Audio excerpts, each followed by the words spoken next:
नमस्कार साथीहरू, आशिक info YouTube च्यानलमा तपाईलाई हार्दिक स्वागत छ। साथीहरू, प्रिभियस लेक्चरमा हामी NS21 the effect of change in foreign exchange rates को आइकन को पास्ट क्वेसन गरेका थियौं र आज हामी NS17 लीज भन्ने अकाउन्टिङ स्ट्यान्डर्डको चाहिँ रिभिजन गर्नेवाला छौं र यो एउटा अकाउन्टिङ स्ट्यान्डर्ड तपाईको लागि एक्जाममा एकदम इम्पोर्टेन्ट हुन सक्छ है।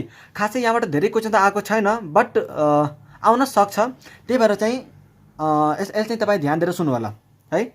ल हामी स्टार्ट गर्छौं। सबभन्दा पहिला हामी NS17 लीजमा चाहिँ पहिला लीजको मिनिङ बुझ्छौं र त्यसपछि हामी चाहिँ अगाडि बढ्छौं। लीजको सिम्पली मिनिङ बुझ्नु हो भने, लीजको सिम्पल मिनिङ बुझ्नु हो भने यो चाहिँ के हो भन्दा transfer of asset, transfer of है। यो यसको सिम्पल मिनिङ बुझ्नु हो भने transfer of asset, transfer of asset हैन, ट्रान्सफर अफ एसेट हैन, transfer of right, transfer of right to use asset, transfer of right to use assets. यसलाई के भन्न सकिन्छ भन्दा कि एसेट्सको युज गर्ने अधिकार चाहिँ मैले के गरे हो, ट्रान्सफर गरेको हो। लीजको मतलब अब यहाँ पार्टी चाहिँ दुटा हुन्छन्, यहाँ पार्टीज तपाईको दुटा हुन्छ। एउटा के हुन्छ, एउटा हुन्छ लेसी, एउटा हुन्छ लेसी र अर्को हुन्छ एउटा लेसर, अर्को एउटा हुन्छ लेसर है। लीजमा चाहिँ दुटा पार्टी हुन्छ, एउटा हुन्छ लेसर र अर्को हुन्छ लेसी। लेसर भनेको जसले एसेट चाहिँ ट्रान्सफर गरेको हो, जसले राइट टु युज एसेट मतलब एसेट चाहिँ युज गर्ने राइट चाहिँ जसले ट्रान्सफर गर्छ त्यो चाहिँ लेसर भयो र जसलाई चाहिँ ट्रान्सफर गरेको हो त्यो चाहिँ लेसी भयो। ठीक छ। त्यस्तै लेसरले यदि एसेट युज गर्ने राइट ट्रान्सफर गरेको हो भने यसले चाहिँ के पाउँछ त, कन्सिडरेसन पाउँछ। यसले के पाउँछ, कन्सिडरेसन पाउँछ है। यसले चाहिँ के पाउँछ रे, कन्सिडरेसन पाउँछ र यसले चाहिँ के गर्छ, कन्सिडरेसन पे गर्छ। यसले चाहिँ कन्सिडरेसन पे गर्छ र यसले चाहिँ के गर्छ, कन्सिडरेसन चाहिँ रिसिभ गर्छ है त। अब टाइप्स अफ लीज भन्ने को बारेमा हामी चर्चा गरौँ। लीज चाहिँ तपाईको के हुन्छ, अब लीज चाहिँ दुई टाइप्सको हुन्छ। लीज तपाईको दुईवटा टाइप्सको हुन्छ। एउटा हुन्छ फाइनान्स लीज, एउटा हुन्छ फाइनान्स लीज। यो टपिकहरु त्यति खासै इम्पोर्टेन्ट छैन, त्यो भएर मैले चाहिँ अलि चाँडो गएको हो हैन। फाइनान्स लीज र एउटा हुन्छ अपरेटिङ लीज है, अपरेटिङ लीज। लीजमा दुईटा टाइप्स हुन्छ लीजको चाहिँ, एउटा हुन्छ फाइनान्स लीज र अर्को के हुन्छ, अपरेटिङ लीज। फाइनान्स लीज भनेको त्यस्तो लीज जुनमा चाहिँ risk and reward incidental to ownership transfer गरिन्छ। मतलब फाइनान्स लीजमा कस्तो हुन्छ भन्दा जस्तै मैले एउटा एसेट चाहिँ तपाईलाई ट्रान्सफर गरे है, एउटा एसेट चाहिँ तपाईलाई दिए र मैले के भने भन्दाखेरि यो एसेटबाट चाहिँ जति पनि रेभेन्यू आउँछ नि, यो एसेटबाट जति पनि रिवार्डहरु आउँछ, यो एसेटबाट जति पनि रिवार्डहरु आउँछ त्यो सबै तपाई नै रिसिभ गर्नुहुन्छ र यसको लागि यदि कुनै रिस्क बियर गर्नु पर्यो भने, यसको लागि यदि कुनै रिस्क आयो भने त्यो रिस्क पनि तपाई नै बियर गर्नुहुन्छ। मतलब यसबाट आउने रेभेन्यू पनि तपाईकै र यो एसेट बिग्रियो भने तपाईले नै रिपेयर गर्नुहुन्छ भनेर मैले भनेको छु भने त्यो चाहिँ कुन भयो त, फाइनान्स लीज भयो। त्यसै अपरेटिङ लीजमा के हुन्छ भन्दा रिस्क र रिवार्ड चाहिँ ट्रान्सफर गरेको हुँदैन, रिस्क र रिवार्ड चाहिँ ट्रान्सफर गरेको हुँदैन।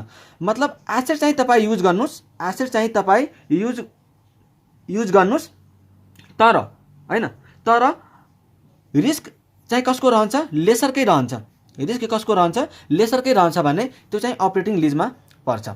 सो फाइनान्स लीज र अपरेटिङ लीज यो दुटा टाइप्स भयो है। अब केही कुराहरु छ जुन चाहिँ इन्डिकेटर्स अफ फाइनान्स लीज भनेर भन्छन्। मतलब केही कुराहरु छ जुन कुराबाट हामी भन्न सक्छौं कि यो चाहिँ फाइनान्स लीज हो भनेर है। Indicators of finance lease, indicators of finance lease, indicators of finance lease, indicators of finance lease है। हामीसँग केही कुरोहरु छ जुन कुरोहरुबाट चाहिँ हामी के पत्ता लगाउन सक्छौं भन्दाखेरि कि यो चाहिँ फाइनान्स लीज हो कि अपरेटिङ लीज हो भनेर है। त पहिला तपाई के बुझ्नुस् भन्दाखेरि यदि तपाई फाइनान्स लीज छुटाउन सक्नुभयो भने, यदि तपाई फाइनान्स लीज छुटाउन सक्नुभयो भने अपरेटिङ लीज चाहिँ तपाई यतिकै छुटाउन सक्नुहुन्छ। ठीक छ।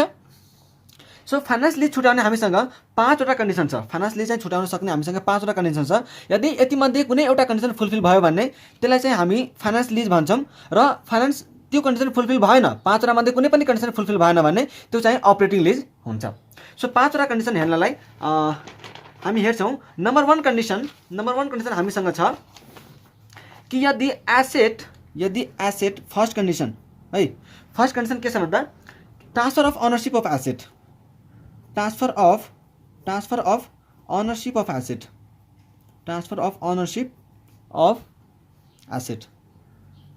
यो चाहिँ तपाईँको फर्स्ट कन्डिसन हो हैन, at the end of lease term है। Transfer of ownership of asset at the end of lease term मतलब मैले जुन तपाईँलाई एसेट दिएको छु नि, मैले तपाईँलाई जुन एसेट दिएको छु त्यो एसेट चाहिँ जति दिनको लागि लिजमा दिएको छु नि, त्यो लिज पछि चाहिँ यदि अनरसिप तपाईँकोमै ट्रान्सफर हुन्छ भने त्यो चाहिँ फाइनेन्स लिज हो।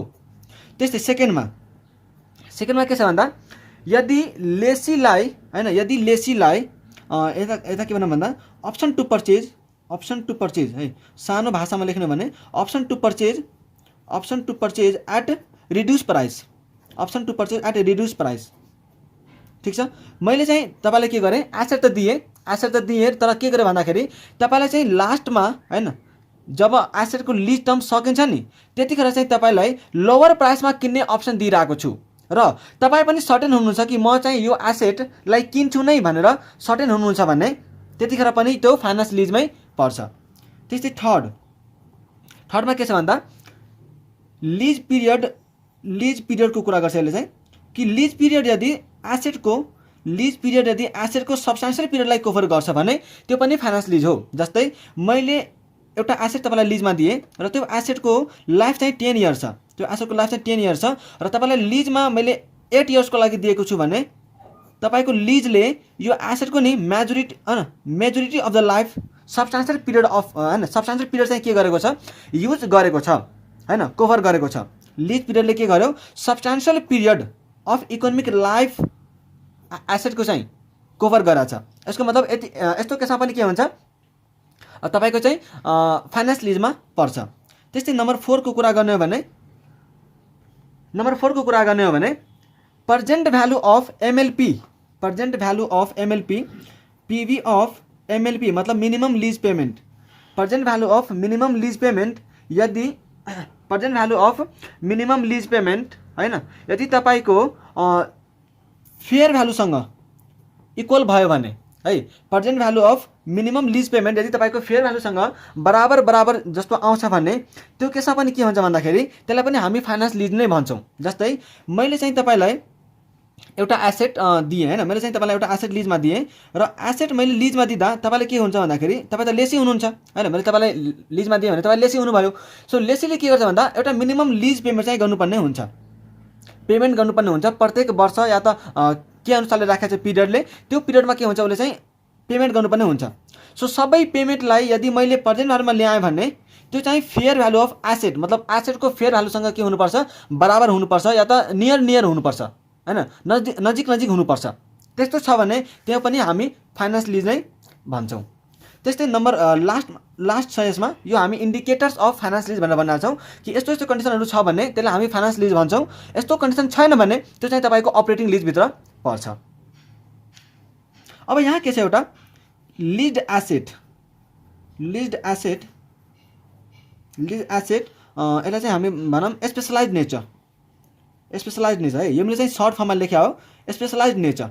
यो कस्तो खालको एसेट छ भने हैन, यो चाहिँ कस्तो खालको एसेट छ भने जुन चाहिँ मैले एसेट लिजमा दिएको छु नि, जुन एसेट मैले लिजमा दिएको छु त्यो एसेटलाई यदि मैले अरू कुनै मान्छेलाई दिएँ भने त्यो मान्छेले चाहिँ मेजर मोडिफिकेसन नगरिकन युज नै गर्न सक्दैन, त्यस्तो खालको एसेट छ। मतलब स्पेसलाइज्ड खालको एसेट छ। जस्तै तपाईँले एउटा एम्बुलेन्स लिजमा दिनुभयो, भने तपाईँले के गर्नुभएको होला, जुन एउटा त्यो हुन्छ नि जिप गाडी या त जसलाई के भन्छ हैन त्यस्तो खालको हुन्छ, त्यसलाई चाहिँ हामी के गर्छौँ भन्दा एम्बुलेन्समा त दुईटा सिट मात्र हुन्छ, एउटा चाहिँ यताबाट एउटा उताबाट हैन, त्यो अरू हाइस्ट जस्तो त हुँदैन हैन।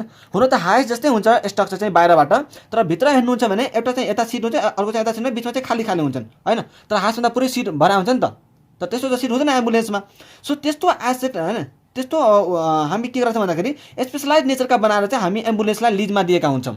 अब यही एम्बुलेन्स अरू कुनै बिजनेसले युज गर्न खोज्यो भने त्यसलाई चाहिँ के गर्नुपर्छ, यो एसेटमा त मोडिफिकेसनहरू ल्याउनु पर्ने हुन्छ, मोडिफिकेसनहरू नल्याइकन त त्यसले युजै गर्न सक्दैन नि त। सो त्यस्तो खालको स्पेसलाइज नेचरको एसेट हामी लिजमा दिएको छ भने त्यो पनि के हुन्छ, फाइनेन्स लिजमै पर्छ। ठिक छ। र अब के छ भन्दा यतिवटा मध्ये 5वटा कन्डिसन मध्ये कुनै पनि कन्डिसन यदि फुलफिल भएन भने त्यो चाहिँ हाम्रो के हुन्छ, अपरेटिङ लिजमा पर्छ। है। त्यही भएर अपरेटिङ लिजको डिफिनिसन के हो? अपरेटिङ लिजको डिफिनिसन हो lease other than finance lease. Lease other than finance lease is called operating lease. ठिक छ। यो यति हामी यदि बुझिसक्यौँ भने अब हामी डिस्कस गरौँ अकाउन्टिङ ट्रिटमेन्टको। अब हामी डिस्कस गरौँ अकाउन्टिङ ट्रिटमेन्टको। र अकाउन्टिङ ट्रिटमेन्ट एकदम सिम्पल छ। अकाउन्टिङ ट्रिटमेन्ट एकदम सिम्पल छ। पहिला हामी डिस्कस गरौँ अकाउन्टिङ हैन, अकाउन्टिङ ट्रिटमेन्ट है, अकाउन्टिङ ट्रिटमेन्ट हैन, accounting treatment in the books of lessee, in the books of lessee. पहिला चाहिँ हामी लेसीको बुक्समा के हुन्छ भन्ने कुरा चाहिँ डिस्कस गरौँ है त। पहिला हामी accounting treatment in the books of lessee. अब हामीले के भनेको थियौँ कि दुईवटा पार्टी हुन्छ। हामीले के भनेको थियौँ कि लिजमा चाहिँ दुईवटा पार्टी हुन्छ, एउटा चाहिँ लेसर, एउटा चाहिँ लेसी। लेसरले के गर्छ? एसेट ट्रान्सफर गर्छ हैन, राइट टु युज एसेट्स, मतलब यसले चाहिँ एसेट युज गर्ने राइट ट्रान्सफर गर्छ र यसले चाहिँ के गर्छ अरे लेसीले पाउँछ। यहाँ हामी के गर्छौँ भन्दा लेसरलाई हामी के गर्छौँ? डिम्ड सेलर भनेर एज्युम गर्छौँ है, डिम्ड सेलर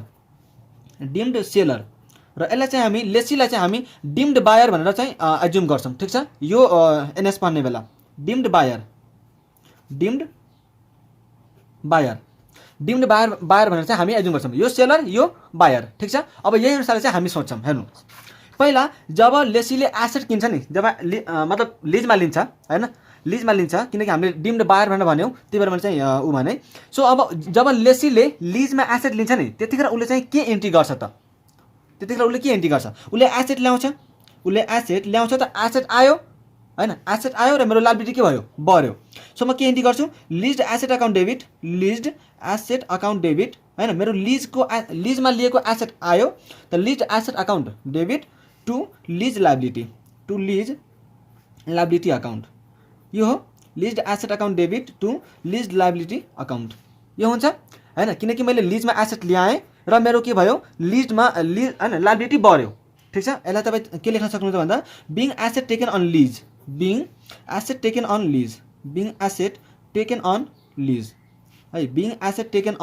लिज। ठिक छ। यो मैले रिभिजन यसरी किन गराइरहेको छु भन्दाखेरि मैले त अब ठ्याक्कै इन्ट्री तपाईँलाई देखाउँदै हैन पुरै स्पिडमा भन्दै रिभिजन गर्न सक्थेँ, तर यसरी देखाउनुको रिजन के हो भन्दा यसो तपाईँलाई हैन पहिला पढ्नु भएको छ भने रिभिजन पनि होस् र एउटा मैले पढेको छु प्रोडक्टिभ पनि होस्। के यो भिडियो हेरेकोबाट त फाइदा पनि आउनु पर्यो नि त। जस्ट हैन टक्क हेऱ्यो के भयो भन्ने कुरा चाहिँ हेऱ्यो, अब के हैन यादै रहेन, के कुरा पढ्ने भन्ने कुरा यादै रहेन भने त्यो भिडियो हेरेको चाहिँ कुनै पनि फाइदा हुन्न है। त्यही भएर हामी पुरै लेखेर किन रिभिजन गरिरहेको छ भन्दाखेरि कि मैले भिडियो हेरेको छु भने त्यो प्रोडक्टिभ त होस् न हैन, प्रोडक्टिभ नै भएन भने त्यो भिडियो हेरेको के फाइदा? त्यही भएर प्रोडक्टिभ हुनलाई चाहिँ मैले लेखेर चाहिँ तपाईँलाई रिभिजन गराइरहेको छु। ठिक छ। र तपाईँ पनि नोट्स तपाईँको छ भने त्यहाँ हेर्दै प्र्याक्टिस गर्दै लेख्नुहुन्छ है, प्र्याक्टिस गर्दै लेख्नुहुन्छ। अब यहाँ त मैले के गरेँ? मैले एसेट लिजमा लिएँ। लेसीको बुक्सको हामी कुरा गर्दैछौँ। लेसीले त एसेट लिन्छ हैन, त एसेट उसले लिन्छ त उसले के गर्छ? लिज्ड एसेट, मैले एसेट लिएँ र मेरो लायबिलिटी बढ्यो हैन, पेमेन्ट गर्नुपर्ने लायबिलिटी मेरो बढ्यो। सो एसेट लिँदा चाहिँ यो एन्ट्री हुन्छ है। अब उसले अमाउन्टको जुन कुरो छ नि, अमाउन्टको जुन कुरो छ हो यहाँ यो चाहिँ इम्पोर्टेन्ट छ कि यहाँ मैले अमाउन्ट लिँदा कुन अमाउन्ट लिनु त? यहाँ मैले अमाउन्ट लिँदा कुन अमाउन्ट लिनु भन्ने कुरामा चाहिँ कन्फ्युजन हुन्छ विद्यार्थीहरूलाई है। यहाँ कुन अमाउन्ट लिने भन्ने कुरामा चाहिँ कन्फ्युजन हुन्छ। सो हामी के याद राख्छौँ? यहाँ अमाउन्ट लिने बेला हामी दुईवटा कुरोलाई हेर्छौँ। लोवर अफ एउटा फर्स्टमा लोवर अफ के हेर्छौँ? Lower of fair value of asset, ठिक छ। हामी पहिला चाहिँ के हेर्छौँ? Fair value of asset or यो दुईटा मध्ये कुनै है? Lower of fair value of asset or number 2 fair value of asset or हामी present value of minimum lease payment PV of MLP lessee भनेको किन मैले लेखेँ यहाँ कि लेसीको पोइन्ट अफ भ्यूले कति मिनिमम लिज पेमेन्ट तिर्नुपर्ने हो त त्यसको चाहिँ प्रेजेन्ट भ्यालुमा ल्याउनु पर्ने हुन्छ। ठिक छ। मैले के भने कि जब तपाईँ एसेट ल्याउनुहुन्छ त्यतिखेर चाहिँ तपाईँले यो एन्ट्री गर्नुहुन्छ र यो एन्ट्री गर्ने बेलामा यहाँ जुन अमाउन्ट लिनुहुन्छ नि त्यो कुन अमाउन्ट लिने भन्ने कुरा चाहिँ मैले डिस्कस गर्दैछु। तपाईँ त्यति बेला चाहिँ फेयर भ्यालु अफ एसेट अथवा present value of minimum lease payment कसको पोइन्ट अफ भ्यूबाट? लेसीको पोइन्ट अफ भ्यूबाट। लेसीको पोइन्ट अफ भ्यू भनेको चाहिँ लेसीले लेसीले चाहिँ मैले मिनिमम लिज पेमेन्ट कति तिर्नुपर्छ भन्ने कुरा चाहिँ उसले कति एक्सपेक्ट गरेको छ त त्यसको चाहिँ प्रेजेन्ट भ्यालु तपाईँ ल्याउनुहुन्छ र त्यो प्रेजेन्ट भ्यालु र फेयर भ्यालु अफ एसेट दुईटालाई चाहिँ कम्पेयर गर्नुहुन्छ र जुन लोवर आउँछ नि त्यो लोवर चाहिँ हामी के गर्छौँ भन्दाखेरि यता चाहिँ हामी त्यसलाई सो गर्छौँ। ठिक छ यो। अब मिनिमम लिज पेमेन्टको फर्मुला चाहिँ है मिनिमम लिज पेमेन्टमा के आउँछ त मैले के भने कि मिनिमम लिज पेमेन्ट हैन मिनिमम लिज पेमेन्ट लेसीको पोइन्ट अफ भ्यूले चाहिँ त्यसलाई तपाईँ प्रेजेन्ट भ्यालुमा ल्याउनुहुन्छ हैन प्रेजेन्ट भ्यालुमा ल्याउनुहुन्छ तर प्रेजेन्ट भ्यालुमा ल्याउनलाई त मिनिमम लिज पेमेन्ट पनि थाहा हुनु पर्यो नि त हैन त मिनिमम लिज पेमेन्टको के हुन्छ हेर्नु है minimum lease payment lessee is equal to यहाँ हुन्छ तपाईँको लिज पेमेन्ट किनकि लेसी त लिज पेमेन्ट हैन लिजको अमाउन्ट पे गर्ने हो सो लिज पेमेन्ट कति लिज पे गर्छ प्लस लिज पेमेन्ट प्लस जीआरभी भनेको ग्यारेन्टिड रेसिडुअल भ्यालु भनेको मैले चाहिँ लास्टमा कतिमा यसलाई चाहिँ हैन कतिमा लिन सक्छु त हैन मैले चाहिँ यसलाई लास्टमा कति भ्यालुमा लिन्छु भन्ने कुरालाई चाहिँ ग्यारेन्टिड रेसिडुअल भ्यालु भनेर भन्छ। लेसीले चाहिँ यसलाई कतिमा लिन्छु भनेर भनेको छ नि कतिमा लिन्छु भनेर ग्यारेन्टी दिएको छ नि त्यसलाई चाहिँ हामी ग्यारेन्टिड रेसिडुअल भ्यालु भनेर भन्छौँ। ठिक छ। चाहे लेसीले लिएको होस् चाहे लेसीको बिहाफमा अरू कुनै मान्छेले चाहिँ ग्यारेन्टी दिएको छ भने त्यो चाहिँ ग्यारेन्टिड रेसिडुअल भ्यालुमा आउँछ। So lease payment plus guaranteed residual value हामी जोडेर minimum lease payment from the view point of lessee आउँछ र त्यसलाई हामीले प्रेजेन्ट भ्यालुमा ल्याउँछौँ हैन र त्यो प्रेजेन्ट भ्यालुलाई चाहिँ फेयर भ्यालुसँग कम्पेयर गरेर जुन लोवर हुन्छ त्यसलाई हामी यहाँ सो गर्छौँ। सो यो पनि टपिक हामीले बुझ्यौँ। अब यदि अब यहाँ के छ भन्दा अब मैले चाहिँ लिजमा त ल्याएँ हैन मैले लिजमा ल्याइसकेपछि मैले एसेटमा चाहिँ केही कुरा चाहिँ खर्चहरू गर्नुपर्ने हुनसक्छ केही चाहिँ मैले खर्चहरू पर्ने हैन केही खर्चहरू पनि गरेको हुन सक्छु। सो यदि त्यस्तो खर्चहरू भएको छ भने त्यसमा चाहिँ तपाईँ lease asset account debit to bank account चाहिँ तपाईँ यो इन्ट्री गर्नुहुन्छ। यदि मैले एसेटमा चाहिँ केही खर्चहरू गरेको छु भने त्यतिखेर चाहिँ मैले यो इन्ट्री गरिदिन्छु है। Being initial cost on lease incurred ठिक छ त्यस्तो कुनै खर्चहरू गर्नुभएको छ भने। त्यस्तै तपाईँले यदि डाउन पेमेन्ट दिनुभएको छ भने तपाईँको फाइनेन्स लिज लायबिलिटी त के हुन्छ कम हुन्छ तपाईँको लायबिलिटी कम हुन्छ हैन तिर्नुपर्ने पैसा यदि तपाईँले केही पैसा चाहिँ डाउन पेमेन्टमै तिर्दिनु भयो भने तपाईँको त तिर्नुपर्ने पैसा के हुन्छ कम हुन्छ भनेपछि हामीले डाउन पेमेन्ट तिर्ने बेला के इन्ट्री गर्छौँ finance lease liability account debit finance lease liability account debit to bank account भनेर हामी इन्ट्री गरिदिन्छौँ। Being down payment recorded on lease भनेर चाहिँ हामी यो इन्ट्री गरिदिन्छौँ। ठिक छ। यो चाहिँ तपाईँ डाउन पेमेन्ट गर्ने बेलामा चाहिँ तपाईँ यो इन्ट्री गर्नुहुन्छ। ओके अब यति हामीसँग क्लियर भइसकेको छ भने एउटा अझै बाँकी छ पेमेन्ट अफ लिज रेन्टल्स हैन। अब तपाईँ लेसी हुनुहुन्छ भने तपाईँ पछि गएर के गर्नुहुन्छ तपाईँले लिज रेन्टल पे गर्नुपर्ने हुन्छ हैन सो जतिखेर हामी लिज रेन्टल पे गर्छौँ नि त्यतिखेर चाहिँ तपाईँको के हुन्छ लिज लायबिलिटी चाहिँ घटेर जान्छ। सो लायबिलिटी कम भयो भने हामी के गर्छौँ डेबिट गर्छौँ हैन लायबिलिटीको क्रेडिट ब्यालेन्स हुन्छ कम भयो भने हामी डेबिट गर्छौँ त्यसलाई। सो हामी के इन्ट्री गर्छौँ जब हामी लिज रेन्टल तिर्छौँ त्यतिखेर है के इन्ट्री हुन्छ त फाइनेन्स लिज लायबिलिटी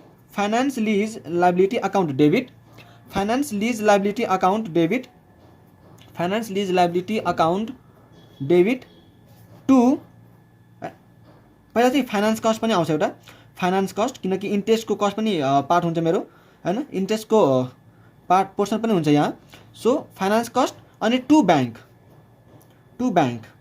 अब यहाँ फाइनेन्स लिज लायबिलिटी चाहिँ तपाईँको प्रिन्सिपलको अमाउन्ट हो फाइनेन्स लिज लायबिलिटी चाहिँ तपाईँको प्रिन्सिपलको अमाउन्ट चाहिँ तपाईँ डेबिट गर्नुहुन्छ। फाइनेन्स कस्टमा चाहिँ तपाईँ इन्ट्रेस्टको कस्टलाई तपाईँ डेबिट गर्नुहुन्छ हैन र दुईटै मिलाएर चाहिँ कति तपाईँको पेमेन्ट गएको हो त्यो चाहिँ तपाईँको ब्याङ्कको इन्ट्रीमा आउने भयो। ठिक छ। तपाईँ जहिले पनि लिज रेन्टल पे गर्नुहुन्छ नि त्यति बेला तपाईँ प्रिन्सिपलको अमाउन्ट र इन्ट्रेस्टको अमाउन्ट छुट्टै देखाउनुहुन्छ। फाइनेन्स कस्ट भनेको चाहिँ इन्ट्रेस्टको कति अमाउन्ट हो र लिज लायबिलिटीमा चाहिँ तपाईँले प्रिन्सिपलको अमाउन्ट मात्रै देखाउनुहुन्छ। ठिक छ। ओके अब यो हामी त फाइनेन्स लिजको कुरा गरिरहेछौँ। फाइनेन्स लिजमा के हुन्छ रिस्क एन्ड रिवार्डको लागि ट्रान्सफर हुन्छ लेसीले ट्रान्सफर हुन्छ भनेपछि तपाईँ डेप्रिसिएसन पनि चार्ज गर्नुहुन्छ र तपाईँलाई चाहिँ डेप्रिसिएसनको इन्ट्री थाहा छ डेप्रिसिएसन टु एसेट अकाउन्ट भनेर हैन तर यहाँ चाहिँ तपाईँ के गर्नुहुन्छ depreciation to lease asset account गर्नुहुन्छ। ठिक छ। तर यहाँ एउटा कुरा के छ भन्दाखेरि डेप्रिसिएसन लाउने कुरामा चाहिँ एउटा कन्फ्युजन छ कि जस्तै एसेटको लाइफ है, एसेटको लाइफ चाहिँ कति छ भन्दा 10 इयर छ। एसेटको लाइफ 10 इयर छ भने त 10 इयरसम्मै डेप्रिसिएसन लाउनु पर्यो। एसेटको लाइफ यदि 10 वर्ष छ भने 10 वर्षसम्मै डेप्रिसिएसन लाउनु पर्यो। तर यसले के भन्छ भन्दाखेरि कि यदि लिज टर्म सकिएपछि लेसीद्वारा त्यो एसेट चाहिँ लिने देखिया छैन। मतलब लिज टर्म सकेपछि लेसीले त्यो एसेट लिँदैन भने त्यतिखेर हामी चाहिँ लिज टर्म अथवा एसेटको लाइफ दुईटै मध्ये जुन सर्टर छ नि त्यतिमै एसेटलाई चाहिँ डेप्रिसिएट गरिदिन्छौँ। मतलब मैले एसेटको लाइफ चाहिँ 10 वर्ष हो, तर लिज टर्म मेरो कति छ भन्दा सपोज 7 इयर छ है, सपोज 7 इयर छ र लिज टर्म सकेपछि लेसीले चाहिँ यो एसेट लिने सर्टेनिटी छैन। मतलब अनरसिप ट्रान्सफर हुने चाहिँ सर्टेनिटी छैन भने मैले के गर्छु, यो दुईमध्ये कुन कम छ त 7 इयर्स कम छ भनेपछि मैले 7 इयर्समै त्यो एसेटको डेप्रिसिएसन गरिदिन्छु, न कि 10 इयर्समा गर्छु म। बरु म 7 इयर्समै त्यसलाई के गर्छु, डेप्रिसिएसन गरिदिन्छु, पुरै डेप्रिसिएट गरिदिन्छु। हो, यो कुरो चाहिँ तपाईले एउटा बुझ्नुपर्ने हुन्छ। अब हामी जान्छौँ accounting treatment in the books of lessor. So accounting treatment in the books of lesser.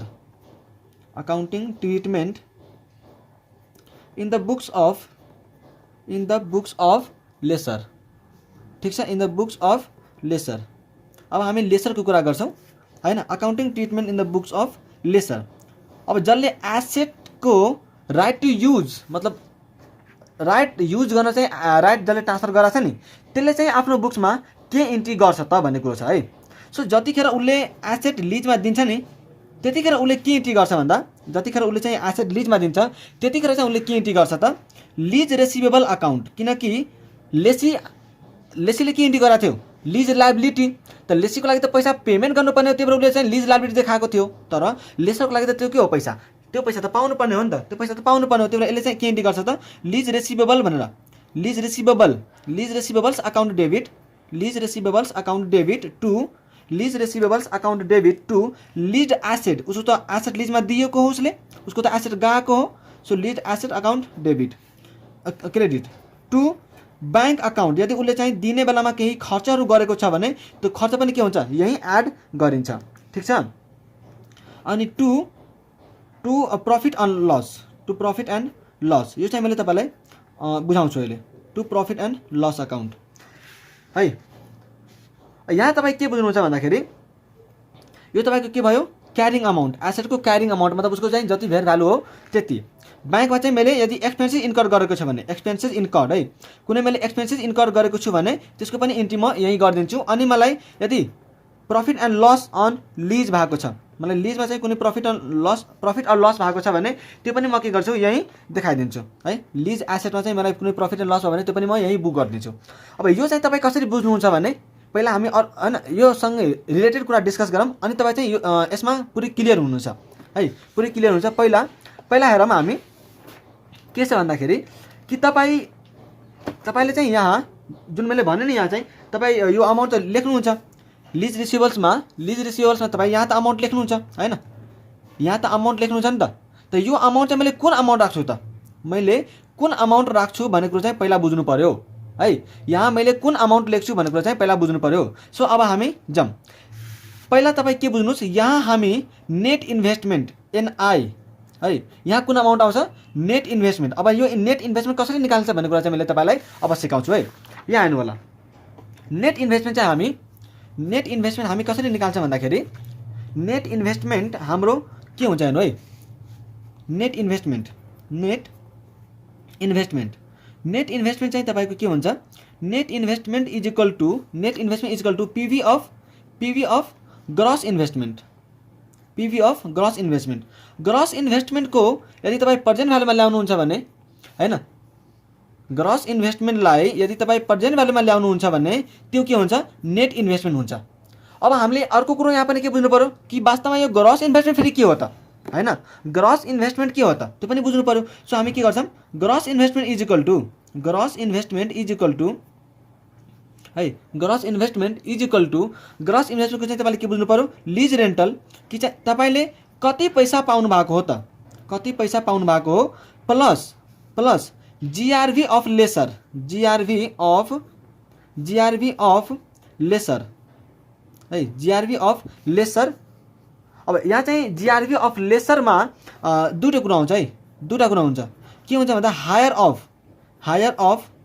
Higher अफमा एउटा चाहिँ जिआरभी बाई हैन, GRV by lessee, GRV by lessee और GRV by third party, GRV by third party. ठिक छ, third party पहिला लेखौँ अनि त्यसपछि हामी बुझौँ है त। जिआरभी बाई थर्ड पार्टी अनि प्लस यहाँ एउटा हुन्छ युजिआरभी है त। तपाईँले कसरी बुझ्नुहुन्छ भन्दा मैले के भने तपाईँलाई कि नेट इन्भेस्टमेन्ट पहिला हामी के गर्छौँ, ग्रस इन्भेस्टमेन्टलाई पहिला हामी ग्रस इन्भेस्टमेन्ट चाहिँ यदि तपाईँ प्रेजेन्ट भ्यालुमा ल्याउनुहुन्छ भने त्यो तपाईँको चाहिँ नेट इन्भेस्टमेन्ट हुन्छ। नेट इन्भेस्टमेन्टलाई gross investment is equal to के हुन्छ, lease rental plus GRV of lessor. GRV of लेसरमा चाहिँ दुईवटा हुन्छ, यो दुईवटामा चाहिँ कुन तपाईँको हायर हो त्यही लिनुहुन्छ है। मतलब तपाईँलाई चाहिँ लेसीले कतिको ग्यारेन्टिड हैन, ग्यारेन्टिड रेसिडुअल भ्यालु भनेको छ त। लेसीले तपाईँलाई मैले यो एसेट लिज टर्म पछाडि चाहिँ यतिमा किन्छु भनेर भनेको छ भने त्यो चाहिँ तपाईँको के हुन्छ, जिआरभी बाई लेसी। र अरू कुनै पार्टीले चाहिँ तपाईँलाई जिआरभी दिएको छ भने यो दुईवटामध्ये चाहिँ हायर कुन छ त त्यो हामी यहाँ लेख्छौँ। प्लस युजिआरभी भनेको, युजिआरभी चाहिँ अनग्यारेन्टिड रेसिडुअल भ्यालु, अनग्यारेन्टिड रेसिडुअल भ्यालु है। जस्तै लेसीले तपाईँलाई के भन्यो कि म लिज टर्म पछि यो एसेटलाई चाहिँ 2,50,000मा किन्छु भनेर भनेको छ है। र यो अरू थर्ड पार्टीले चाहिँ 2,40,000 भनेर भनेको छ। सो यहाँ हायर कुन भयो, 2,40,000। सो मैले के गर्छु यहाँ 2,40,000 एड गरिदिन्छु। त्यस्तै युजिआरभी भनेको यसले त ग्यारेन्टेड, यो त ग्यारेन्टेड रेसिडुअल भ्यालु भयो। तर तपाईँले यही एसेटलाई मार्केटमा यसो सोध्नुहुन्छ हैन कि मेरो यो एसेट 5 सालपछि चाहिँ कतिमा बिक्ला त भनेर तपाईँ एस्टिमेट गर्न चाहनुहुन्छ। र तपाईँले एस्टिमेट गर्नुभयो भने तपाईँलाई के लाग्यो कि मैले 5 सालपछि त यो एसेटलाई 2,60,000 बेच्न सक्छु, मैले यो एसेटलाई 5 सालपछि 2,60,000 बेच्न सक्छु भने 2,50,000 त मेरो के हो, ग्यारेन्टेड रेसिडुअल भ्यालु हो। र मैले 5 सालपछि बेच्न चाहिँ कतिमा सक्छु त, 2,60,000 भने मेरो यहाँ एक्सेस कति छ, 10,000 छ नि, 10,000। यो 10,000 मेरो के हो, अनग्यारेन्टेड रेसिडुअल भ्यालु हो। यो मेरो 10,000 के हो, अनग्यारेन्टेड रेसिडुअल भ्यालु हो। यो सबलाई मैले के गर्छु, जोड दिन्छु। र यो जोडिसकेपछि यसलाई चाहिँ यदि तपाईँ प्रेजेन्ट भ्यालुमा ल्याउनुहुन्छ हैन, अब प्रेजेन्ट भ्यालु कसरी ल्याइन्छ, डिस्काउन्टिङ फ्याक्टर चाहिँ तपाईँले क्वेसनमा दिएको हुन्छ। त्यही डिस्काउन्टिङ फ्याक्टरले लिज टर्म कतिको छ त्यो अनुसारले तपाईँ प्रेजेन्ट भ्यालु गर्नुहुन्छ। र प्रेजेन्ट भ्यालु नै तपाईँको के हुन्छ, नेट इन्भेस्टमेन्ट हुन्छ। र यही नेट इन्भेस्टमेन्टको भ्यालुमा तपाईँ यहाँ जुन एसेट लिज रिसिभेबल भन्ने छ नि हो, यहाँ चाहिँ तपाईँ त्यही भ्यालुमा देखाउनुहुन्छ। बुझ्नुभयो। अब जब तपाईँ डाउन पेमेन्ट रिसिभ गर्नुहुन्छ नि, जब तपाईँ डाउन पेमेन्ट रिसिभ गर्नुहुन्छ त्यतिखेर चाहिँ जब तपाईँ डाउन पेमेन्ट रिसिभ गर्नुहुन्छ तपाईँको के हुन्छ, अब ब्याङ्क अकाउन्ट डेबिट, तपाईँले पैसा पाउनुभयो हैन, तपाईँले पैसा रिसिभ गर्नुभयो। सो तपाईँको के हुन्छ, ब्याङ्क अकाउन्ट डेबिट, मैले पैसा पाएँ, ब्याङ्क अकाउन्ट डेबिट टु मेरो अब लिज रिसिभेबल चाहिँ घट्यो, मेरो अब लिज रिसिभेबल घट्यो, मैले जति पाउनुपर्ने थियो त्यति अब घट्यो हैन, त लिज रिसिभेबल्स अकाउन्ट। ठिक छ, bank account debit to lease receivables account. मैले कति पैसा पाएँ त्यतिले मैले ब्याङ्क अकाउन्टलाई डेबिट गर्नेछु। त्यस्तै मैले इन्स्टलमेन्ट पाउँछु अब हैन, मैले इन्स्टलमेन्ट पाउँछु। उसले चाहिँ लिज पेमेन्ट गराएको थियो उता पर्दा, लेसीको बुक्समा पर्दा। अब हामी त के गर्छौँ, लिज उसले चाहिँ रिसिभ गर्छौँ हैन, उसले लिज पेमेन्ट गराएको थियो, हामी चाहिँ लिज उसको चाहिँ हैन इन्स्टलमेन्ट रिसिभ गर्छौँ। सो इन्स्टलमेन्ट रिसिभ गर्नु बेला हामी के गर्छौँ भन्दा ब्याङ्क अकाउन्ट डेबिट, हामीले पैसा पायौँ।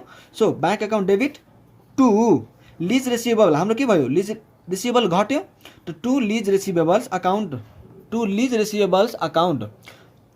टु अर्को कुरो के हुन्छ, टु फाइनेन्स इन्कम। किनकि मैले उता पनि तपाईँलाई भनेको थिएँ कि तपाईँ जहिले पनि यो इन्ट्री गर्दा, इन्स्टलमेन्ट पे गर्दा, लेसीको बुक्स छ भने इन्स्टलमेन्ट पे गर्दा र लेसरको बुक छ भने इन्स्टलमेन्ट रिसिभ गर्दा तपाईँ प्रिन्सिपल अमाउन्ट र इन्ट्रेस्टको अमाउन्टलाई छुट्टै देखाउनुहुन्छ।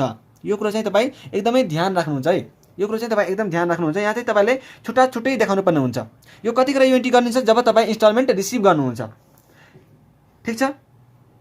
अब यहाँ एउटा कुरो मलाई डिस्कस गर्नु छ, यो एउटा टपिक छ है, सानो टपिक त छैन खासमा, यो जस्ट एउटा के हो भन्दाखेरि unearned finance income, unearned finance income, unearned finance income, unearned finance income.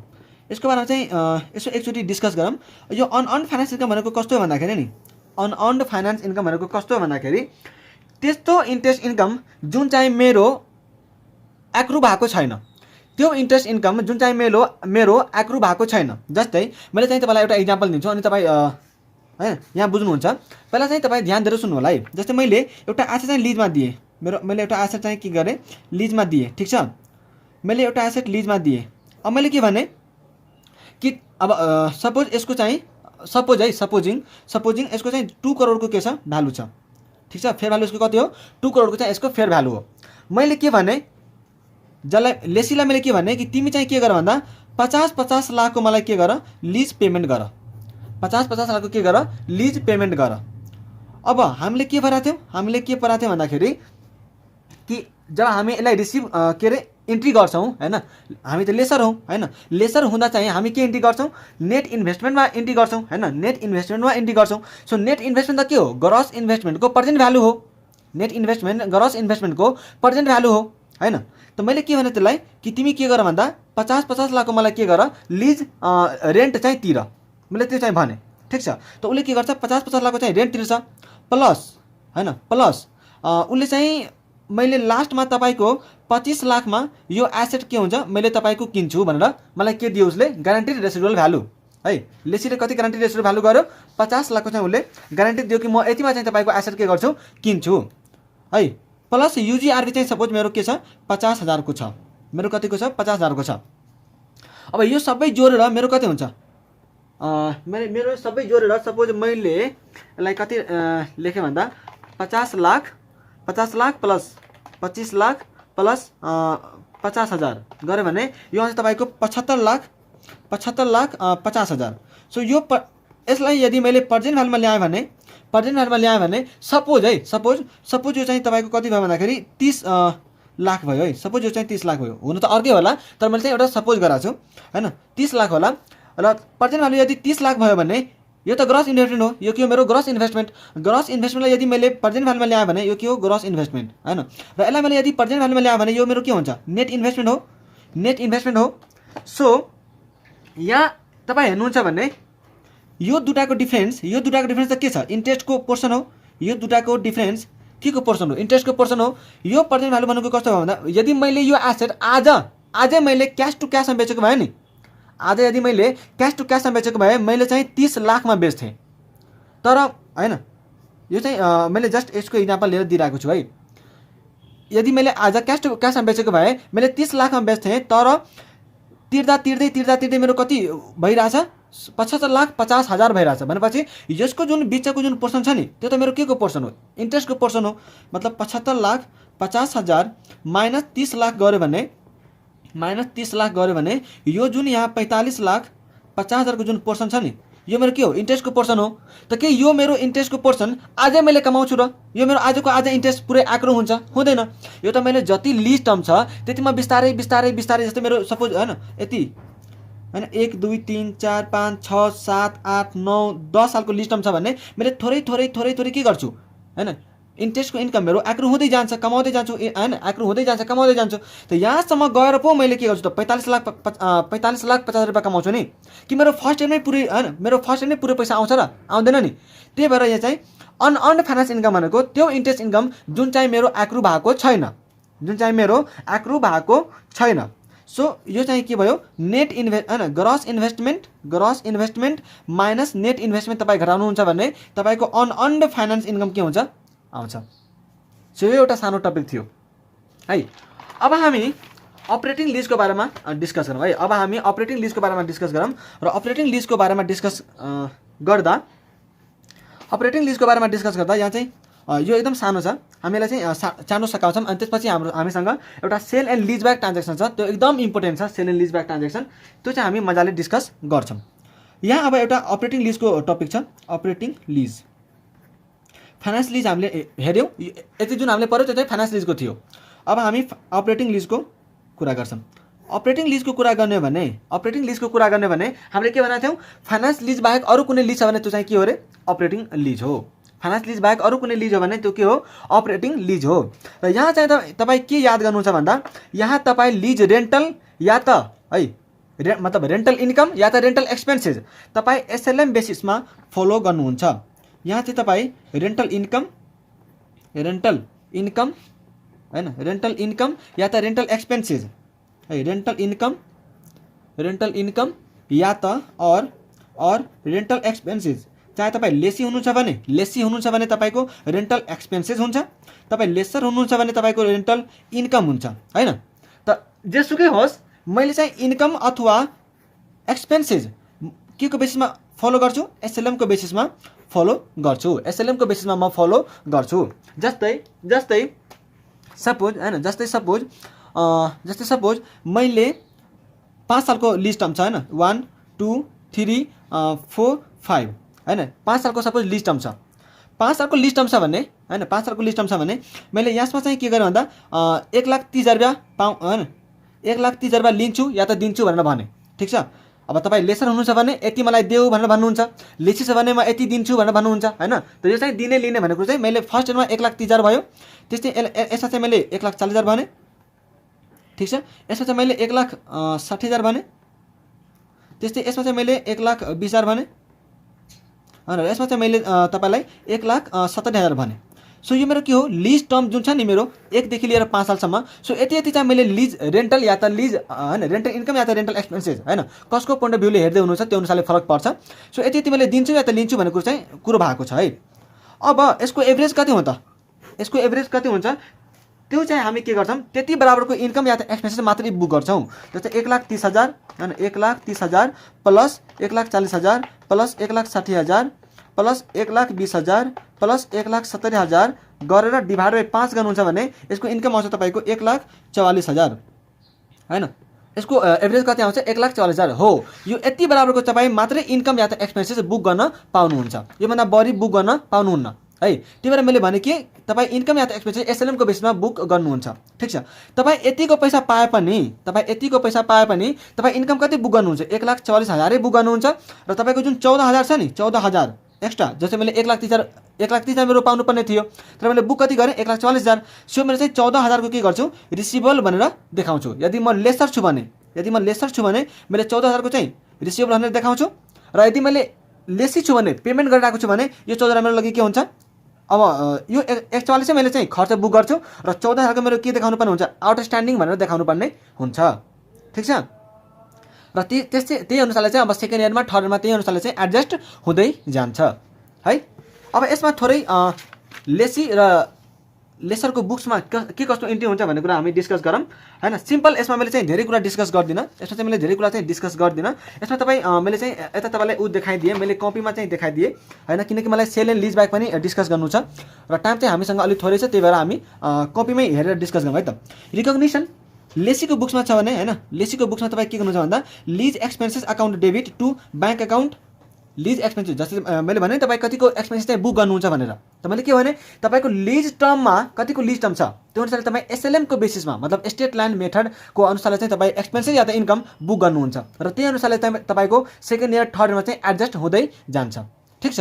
र लेसीको बुक्समा चाहिँ यो एन्ट्री हुन्छ र लेसरले चाहिँ के गर्छ भन्दा ब्याङ्क अकाउन्ट डेबिट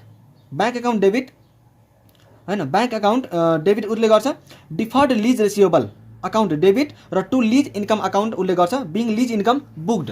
त्यस्तै उसले चाहिँ डिप्रेसन पनि प्रोभाइड गर्छ, लेसरले के गर्छ, डिप्रेसिएसन प्रोभाइड गर्छ, किनकि यो अपरेटिङ लिज हो, यसमा चाहिँ अनरसिप ट्रान्सफर भएको हुँदैन है, अनरसिप ट्रान्सफर भएको हुँदैन। त्यही भएर डिप्रेसन कसले चार्ज गर्छ, लेसरले नै चार्ज गर्छ। So depreciation account debit to accumulated depreciation account being depreciation charge यो एन्ट्री चाहिँ लेसरले गर्छ। यसलाई हामीले चाहिँ चाँडो भ्यायौँ किनकि त्यति खासै इम्पोर्टेन्ट छैन यो।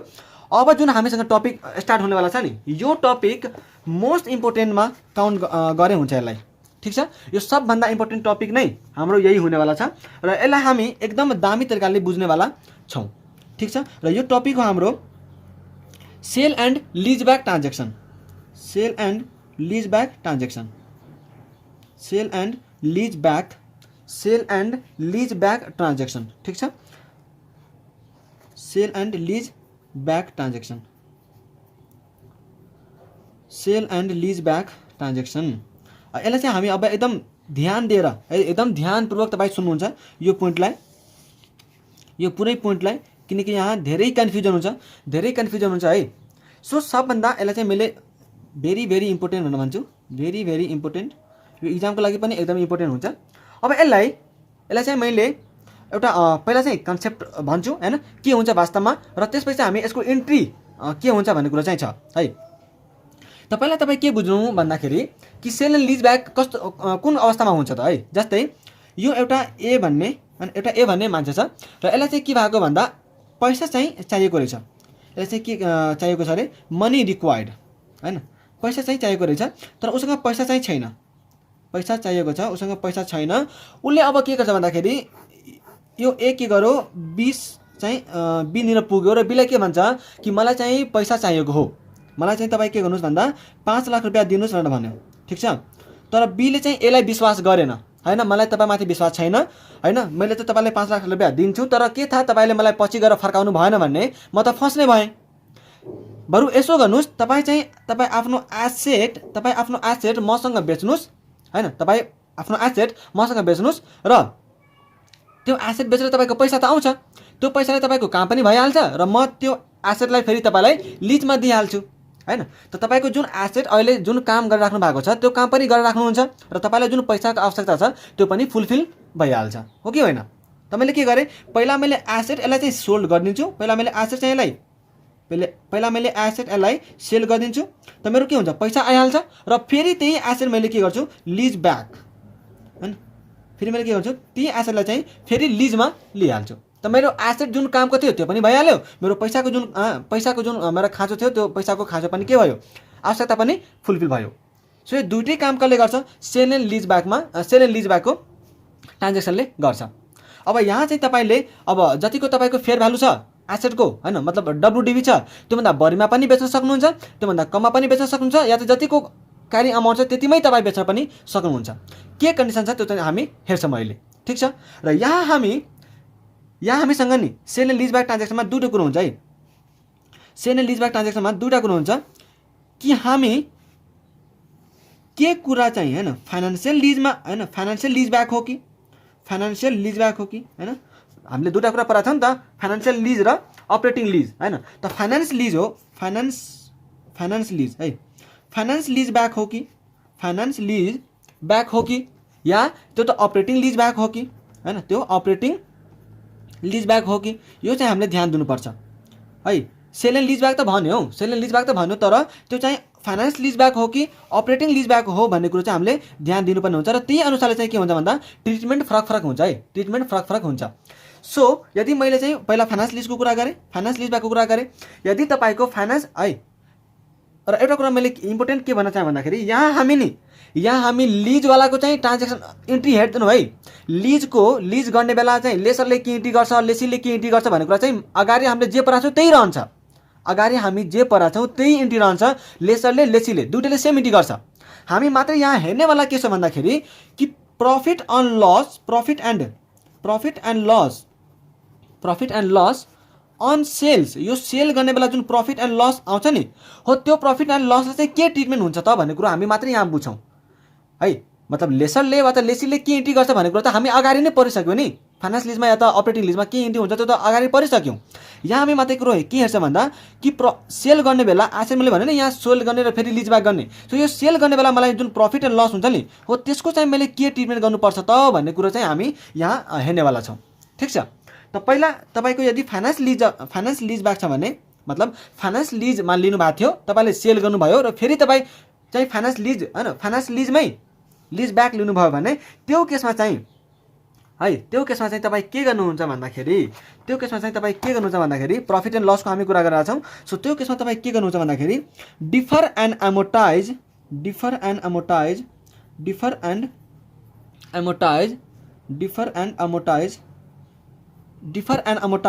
Profit and loss over lease term भनेको LT in proportion of depreciation, in proportion of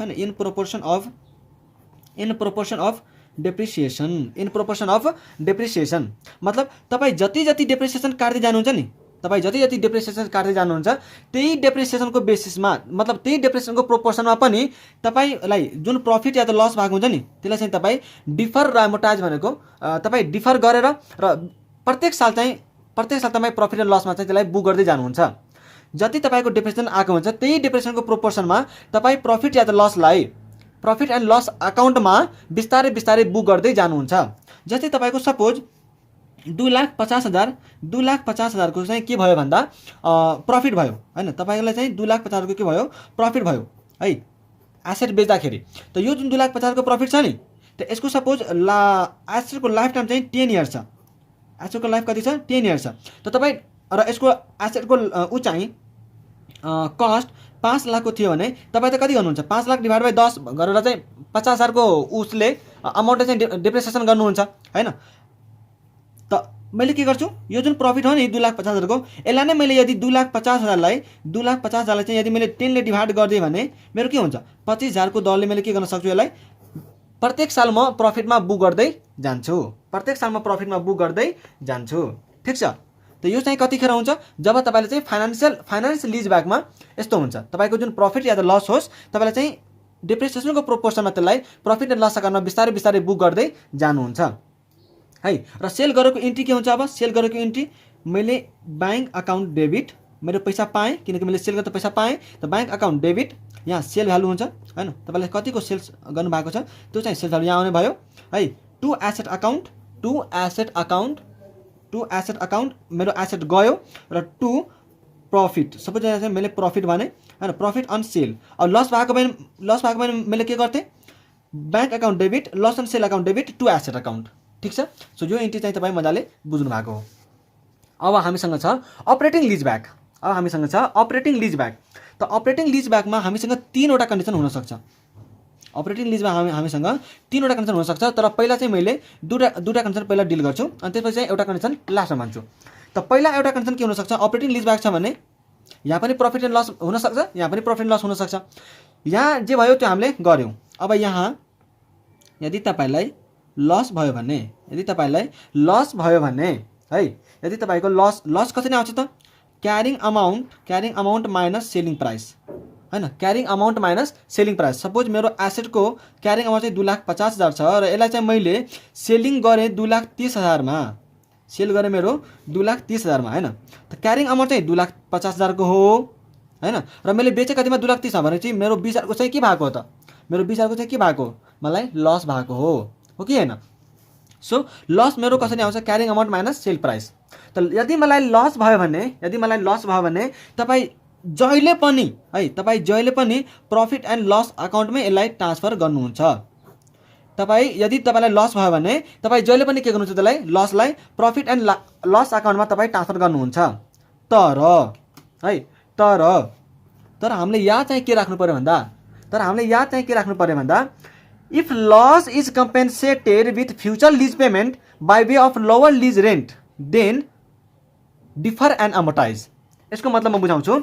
यसले के भन्छ भन्दाखेरि कि यदि तपाईको जुन लस भएको हो नि अहिले यहाँ त मलाई के भयो हेर्नुहोस् है मलाई चाहिँ लस भएको चाहिँ किन हो यो यसलाई मैले एउटा स्टोरीमा भन्छु हैन।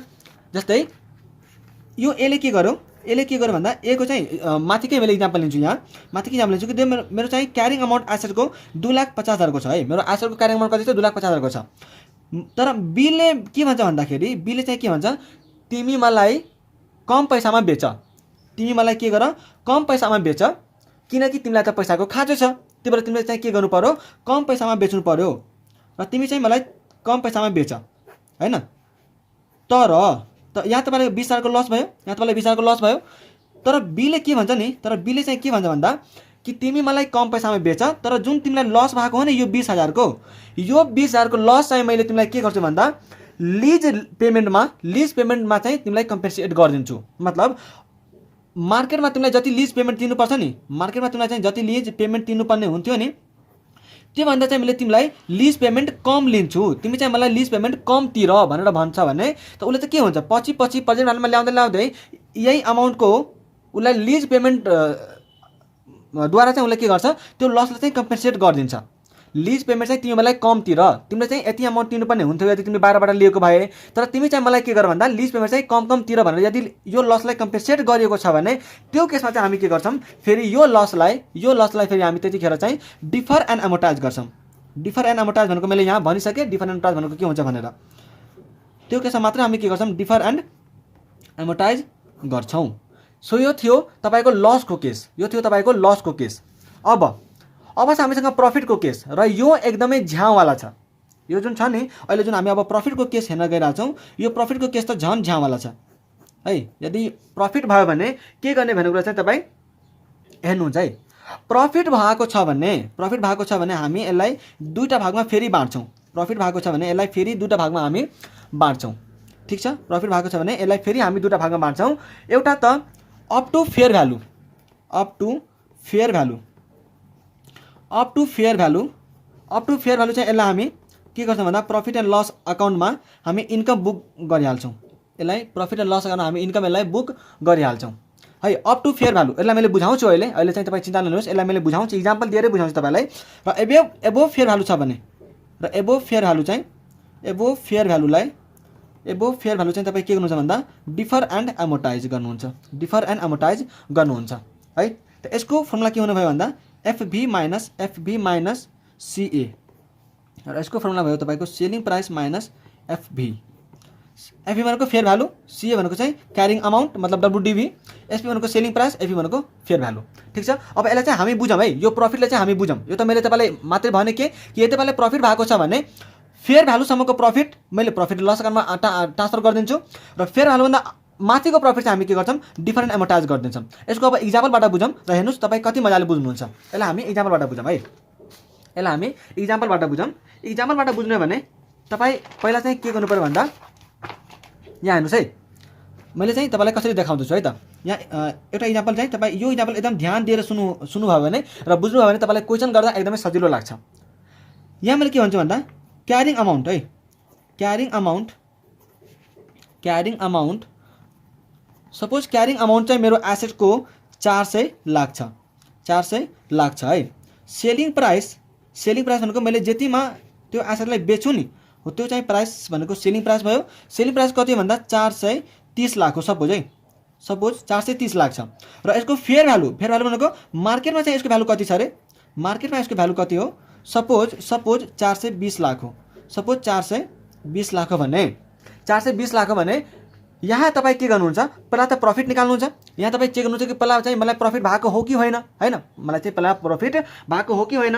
यहाँ के छ मलाई प्रफिट भएको छ, किनकि जतिको मेरो क्यारिङ अमाउन्ट छ नि त्योभन्दा बढीमा चाहिँ मैले त्यसलाई बेचेको छु।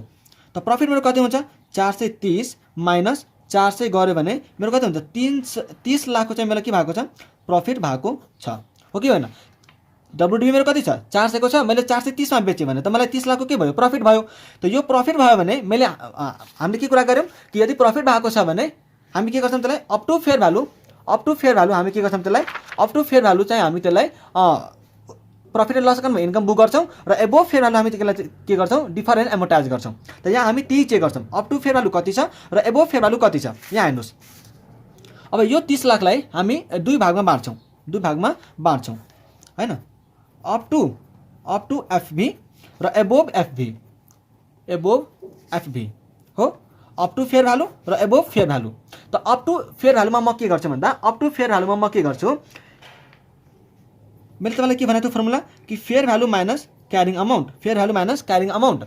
यदि मैले यही 400 को क्यारिङ अमाउन्टलाई फेयर भ्यालुमै बेचेको भए हैन, हुन त मार्केटमा भ्यालु कति थियो 420 लाख थियो, तर तपाईँले के गर्नुभयो भन्दाखेरि त्यो एसेटलाई चाहिँ 430 लाखमा बेच्नु भयो। तपाईँले त्यो एसेटलाई 430 लाखमा बेच्नु भयो भने तपाईँको के हुन्छ, यदि मैले यही 420 लाखमा बेचेको भए त मलाई के हुन्थ्यो 20 लाख प्रफिट आउँथ्यो। So up to fair value हेर्नुहुन्छ भने अप टु फेयर भ्यालु भनेको 420 minus 400 fair value minus current amount कति भयो 20 लाख रुपियाँ। यसलाई मैले के गर्छु अब up to fair value profit and लसमा इन्कम बुक गरिदिन्छु। ठिक छ, र एबोभ फेयर भ्यालु कति छ त, एबोभ फेयर भ्यालु कति छ मैले तपाईँलाई फर्मुला के भनेको थिएँ एबोभ फेयर भ्यालुको सेलिङ प्राइस माइनस एफबी यो फर्मुला भनेको थिएँ। त्यहाँ सेलिङ प्राइस कति छ 430 माइनस एफबी कति छ 420, यो मेरो कति हो एबोभ फेयर भ्यालु कति भयो त मेरो 10 लाख। यसलाई मैले के गर्छु अब डिफर एन्ड एमोर्टाइज गरिदिन्छु लिस्ट टर्ममा डिफर एन्ड एमोर्टाइज गरिदिन्छु। यसको मतलब यो त हेर्नुहोस् है, तपाईँले 400 को डब्लुडिभी भएको एसेटलाई तपाईँले 420 मा बेच्नुपर्ने थियो किनकि फेयर भ्यालु चाहिँ 420 थियो यसको, तैपनि तपाईँले चाहिँ 430 मा बेच्न सक्नुभयो भने 20 लाख त तपाईँको नर्मल प्रफिट भयो, त्यही भएर त्यसलाई चाहिँ हामीले प्रफिट एन्ड लस अकाउन्टमा हामीले ट्रान्सफर गऱ्यौँ। तर यो जुन तपाईँले एक्स्ट्रा 10 लाख रुपियाँ कमाउनु भएको हो नि, यो जुन तपाईँले 10 लाख रुपियाँ एक्स्ट्रा प्रफिट कमाउनु भएको हो नि, यो 10 लाख रुपियाँ चाहिँ यो अब नर्मल टाइपको प्रफिट भयो, यो चाहिँ नर्मल प्रफिट होइन। त्यही भएर हामी यसलाई के गर्छौँ, डिफर एन्ड एमोर्टाइज गरिदिन्छौँ। ठिक छ। अब यति बुझिसक्नुभयो भने एउटा लास्ट केस छ हामीसँग। लास्ट केस छ, यदि तपाईँको जुन फेयर भ्यालु छ नि, यदि तपाईँको जुन फेयर भ्यालु छ नि, यही तपाईँको चाहिँ सीए भन्दा मतलब क्यारिङ अमाउन्ट भन्दा कम भयो भने, मतलब यहाँ त फेयर भ्यालु कति छ, यहाँ फेयर भ्यालु कति छ 420 छ, यहाँ तपाईँको फेयर भ्यालु कति छ 420 छ, क्यारिङ अमाउन्ट कति छ 400 छ, यहाँ त फेयर भ्यालु चाहिँ तपाईँको क्यारिङ अमाउन्ट भन्दा बढी छ। तर यदि फेयर भ्यालु क्यारिङ अमाउन्ट भन्दा कम भयो भने त्यतिखेर चाहिँ के गर्ने त, त्यतिखेर चाहिँ के गर्ने, जस्तै मेरो क्यारिङ अमाउन्ट चाहिँ कति छ भन्दा 400 लाख छ, मैले माथिकै लिए हैन, मेरो चाहिँ क्यारिङ अमाउन्ट कति छ अरे 400 लाख छ, तर फेयर भ्यालु चाहिँ मेरो कति छ भन्दा 380 लाख मात्रै छ। मेरो फेयर भ्यालु कति छ अरे 380 लाख मात्रै छ। यस्तो केस छ भने सबभन्दा पहिला चाहिँ तपाईँ इम्पेयरमेन्ट गर्नुहुन्छ। यस्तो केस छ भने सबभन्दा पहिला तपाईँ के गर्नुहुन्छ, इम्पेयरमेन्ट गर्नुहुन्छ र तपाईँ इम्पेयरमेन्ट लस निकाल्नुहुन्छ।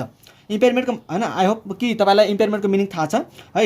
सो तपाईँ यस्तो केस छ भने तपाईँ पहिला के गर्नुहुन्छ, पहिला चाहिँ तपाईँ इम्पेयरमेन्ट लस निकाल्नुहुन्छ।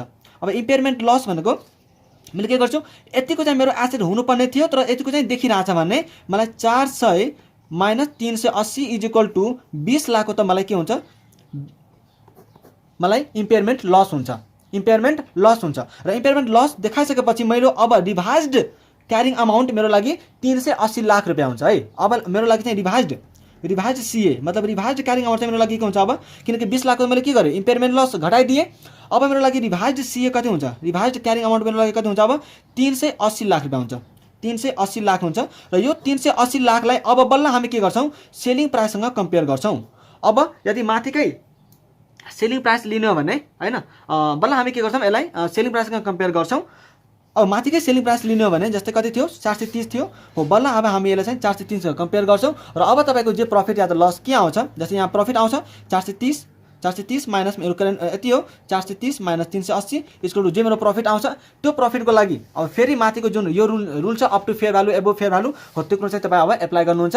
या त लस आयो भने हामी उतातिर चाहिँ यहाँ लसको ट्रिटमेन्ट के हेरेको थियौँ त्यो चाहिँ तपाईँले यहाँ गर्न सक्नुहुन्छ। ठिक छ। त यो थियो हाम्रो NS17 लिज थियो हैन। हामीले यसको रिभिजन गऱ्यौँ हैन। मैले चाहिँ यसलाई चाँडो रिभिजन गर्छु भनेर चाहिँ सोचेको थिएँ, तर यसलाई चाहिँ अलि धेरै नै टाइम लाग्यो, 1 घन्टा जति लाग्यो हैन। के गर्नु बुझाउनु पर्ने छ हैन। मैले नबुझाएरै अगाडि बढ्यो भने भन्दा यो भिडियो हेरेको कुनै फाइदा नै भएन नि त। त्यही भएर भिडियो हेर्नु भएको छ भने त्यहाँबाट प्रोडक्टिभिटी लिनु पर्यो के, त्यहाँबाट चाहिँ तपाईँलाई केही फाइदा हुनु पर्यो नि त हैन भिडियो हेरेकोबाट। त्यही भएर मलाई आशा छ कि मैले चाहिँ अब जति मैले सकेँ त्यति चाहिँ मैले बुझाउन सकेँ हैन। जति मैले आफ्नो नलेजले भ्याएसम्म चाहिँ मैले तपाईँलाई बुझाउन सकेको छु है। अब योभन्दा पनि तपाईँलाई अब अरू कुनै अकाउन्टिङ स्ट्यान्डर्डमा कुनै टपिकमा चाहिँ भिडियो चाहिएको छ भने प्लिज तपाईँ कमेन्ट गर्न चाहिँ नबिर्सनु होला।